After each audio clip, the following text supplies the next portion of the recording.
Hello, we're now going to talk about social media for a little bit, starting with how organisations use it. But before we do, let's just define what social media means.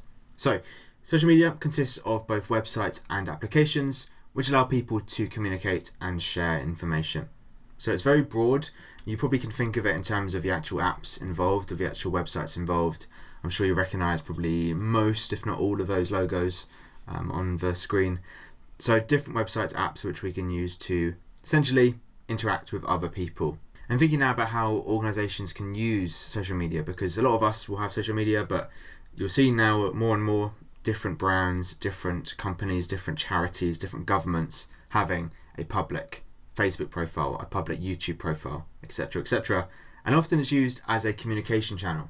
So communication channel, as we've talked about in a previous video, it's all about where you are sharing information and what information you are sharing and through what. So we've kind of mentioned these before actually, but some of the public communication channels which are available via social media are things like status updates, where you can post a tweet which everyone can see, where you can post a YouTube video which everyone can see.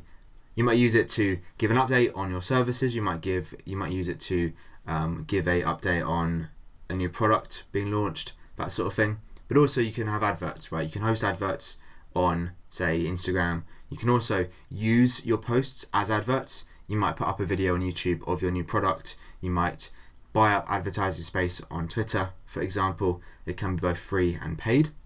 But there are also slightly more subtle ways to use social media. So there are more private channels, such as private messages, also called direct messages, where perhaps the organisation might use it to reply to customers or to answer questions or to communicate with other employees. That could be how it's used. Alongside really, I guess, sending out information, organisations can also use it to collect information, so they can use social media for market research. This is where you're looking into the competition, looking into what users want, and maybe adapting your practices to better fit the needs and wants of your potential customers.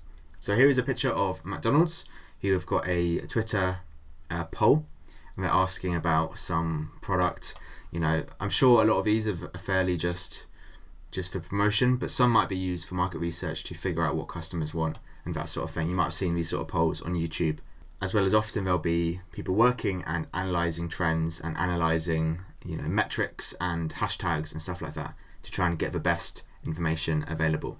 Now, for individuals, it's usually free, social media, but for big organisations, it will cost money, to buy adverts, for example, but also often there'll be employees just working in social media, which obviously costs a lot of money. And we've talked about how there can be, reputation damages if you tweet something stupid or if you get lots of hate. So it's not all positive, but here are some ways which companies can use social media.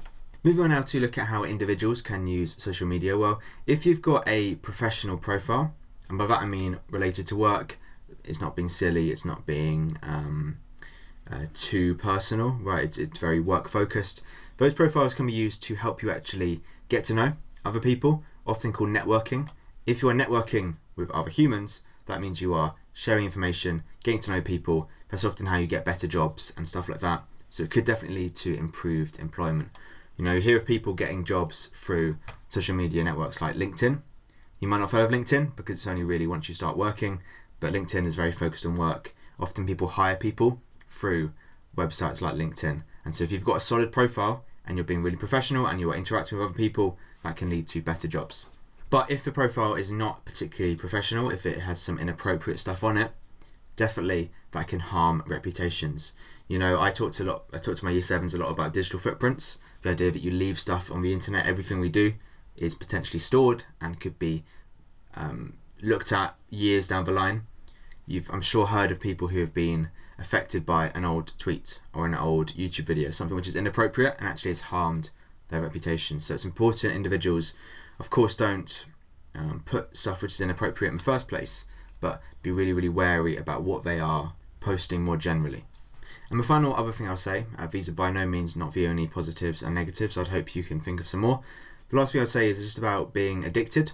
I think a lot of people use social media a lot, and certainly they're designed in many cases to be addictive, right? They're designed to keep you on the website for as long as possible. And so certainly it may lead to you wasting time and also make switching off harder. If you are constantly checking social media watching YouTube, it's going to be hard to switch off. And by that I mean it's harder to relax and things like that. You can set time limits, but still, as you might know from first-hand experience, it can be hard to reduce your use of social media. So definitely it can use up a lot of time and lessen your productivity.